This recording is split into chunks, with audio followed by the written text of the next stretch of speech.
Yeah, I always felt like Christian hip hop would be at the stage. We did talk about that 9 years ago. I think artists have to become more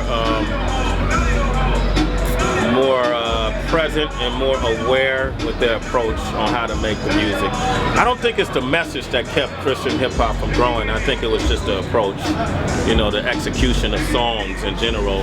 And maybe the artists at that time weren't, maybe they felt,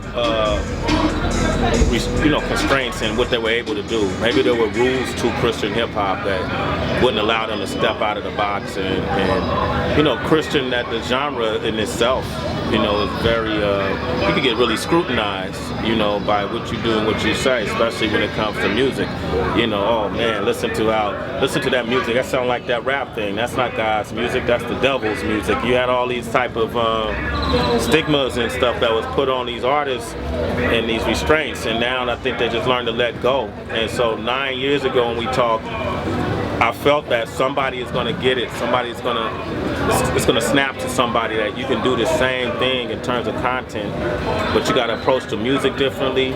You got to approach your delivery differently.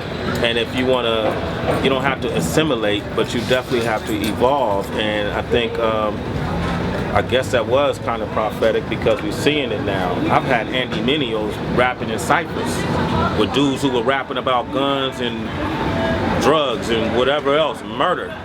Okay, Andy, you next. And Andy has spit, bars as hot as theirs, if not hotter, rapping about God and upliftment and how he changed his life. So it's just being wise in how you approach your music and make sure you're talking to your audience, and then also you're not ostracizing yourself from other audiences. And I think that's what we're seeing happen.